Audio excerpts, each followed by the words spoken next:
There's this really interesting group. It's a Facebook group. I heard about it on TikTok. It's a little bit secret. It's like, you don't talk about Fight Club, but what it is it's women looking out for other women, and you post pictures of guys that you're either dating or you might be dating, and then you get feedback.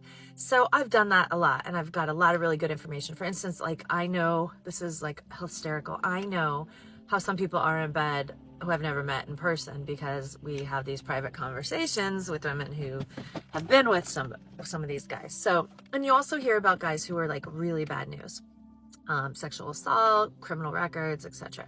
It's a really great group, and it needs to remain anonymous at this point.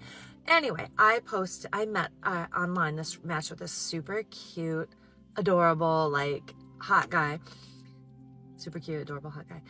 And we had a date planned either last night possibly or Tuesday. And so I posted him, and this wonderful woman got on and told me some things about him publicly, and then told me some things privately that made me question, like, okay, this could have been a one-off, but maybe those are definitely pink flags, right? Something to keep in mind. I was still going to meet with him anyway, but I definitely just had like some caution about it. Well, then she reached out and said, did you tell him? Because he just texted me and basically ripped into her for saying that on this group. So then I reached out to him, and I'm like, no, like, we're unmatching. Like, that is so uncool, dude. I was willing to give you a chance. I was willing to see what you're like, but you absolutely blew it by reaching out to her and criticizing her for doing something to help another woman. Like, please. Imagine a man in his 40s going on the internet to tell everyone that he's in some Facebook group where guys are telling each other with stories of how the women they're dating perform in the bedroom. He'd get called every name under the sun. People would call the cops on him, and he will surely be terminated from his job. It's unbelievable what these women will do to shoot themselves in the foot. Seriously. A private Facebook page, putting men's faces and names out there and asking for dirt. 99% of the time, the feedback will be negative because the guy didn't like her or she didn't like the guy. So you're not getting true, unfiltered information. It makes no sense. Imagine if all of the Chads and Tyrones created a group and shared all of the information about all the women they'd been with the bottom 90% of men, just so those guys could understand what those women are actually like. Isn't this exactly what these women are doing? Where's the protest? Where's the hue and the cry? If men did the same thing, there would be riots, don't you think? These women groups that all talk to each other and try to do their homework on a guy always have a bad apple in the bunch, and because women hide the fact that they feel in competition with each other, will actually tell other girls in the group that a guy is no good, often because these women are miserable and misery loves company. That means these miserable women enjoy the company of other miserable women so much that when one of those women finds the right guy, and it seems like they will leave the group to dedicate their time to their new man, girls would rather sabotage it so that their favorite woman can stay in the group of other miserable women's company. No woman wants to be the last one alone.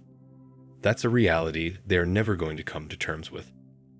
The fact is that for the first time in human history, men have become truly independent.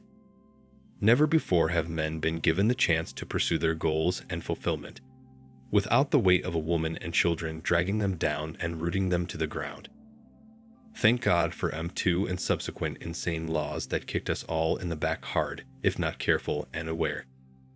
The trend towards tolerating, placating, indulging, and even advocating for weak, inferior, and even toxic mindsets and opinions in culture, and especially in politics, is what has led to men allowing for this sorry state of affairs in today's world.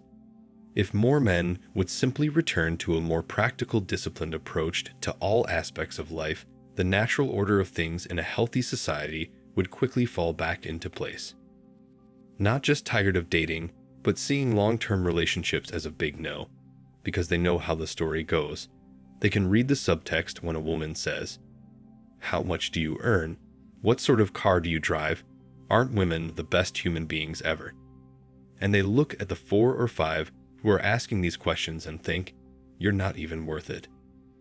Women where the relationship didn't end well or didn't go anywhere are hardly going to give a glowing recommendation of a man. Talking about bedroom antics is one of their go-to shaming tactics. If the person has a dodgy past or is exhibiting dangerous behavior, that's one thing, but the rest is why dating exists. It's to get to know the person and find out if they are a good fit. Women do their utmost to sabotage other women's lives. Women hate other women being happy in a relationship or marriage. Women enjoy creating misery, especially for other women. There is no hope for modern women. There just isn't any way to find a guy and build a relationship if you are online accepting criticism, judgment, and validation from other women. Serious women know the first rule of Fight Club. No matter what, don't share your relationship with other women. Don't ask single or divorced women for advice about anything. Anyone who pays attention knows men insult each other all the time, but they don't mean it, while women compliment each other all the time, but they don't mean it either. There are precious few women who have the strength of character to let other women be happy if they are not.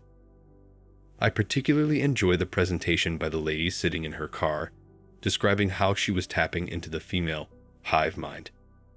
While she is attempting to paint it as a positive, every word out of her mouth shows how the female hive mind serves to exponentially magnify female delusion regarding men they want, but have no hope of qualifying for under any circumstances, regarding their preferences and standards that are insanely unrealistic, and their selfish and narcissistic expectations regarding how relationships should fulfill their needs, wants, and whims, with obviously no clue nor concern that men also have needs and wants, and exhibiting neither the expectation nor the intention of assigning any importance to the needs and wants of men, or doing anything to fulfill them. The overwhelming majority of such women will be among those who die alone, unnoticed, completely invisible, and irrelevant to men, and for that matter, to society, with the exception of the commercial concerns and financial concerns that the recent Morgan Stanley financial report on the rise of the so-called she economy was meant to inform and serve.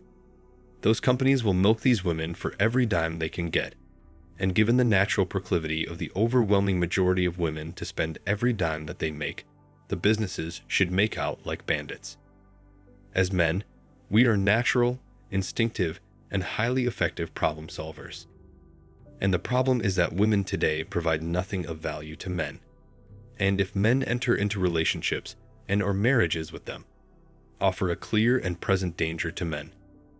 Meanwhile, they so pridefully boast that at every opportunity they are making their own money today and don't need any man to do that for them and support them. The solution is that men have a rare and wonderful opportunity to establish businesses that can relieve these women of the money that they are earning and that they are going to squander anyway rather than save. This offers men the opportunity to establish real wealth, create their own businesses, and invest in the businesses of others who are also targeting the same demographic to finally drag something of value from these otherwise entitled women.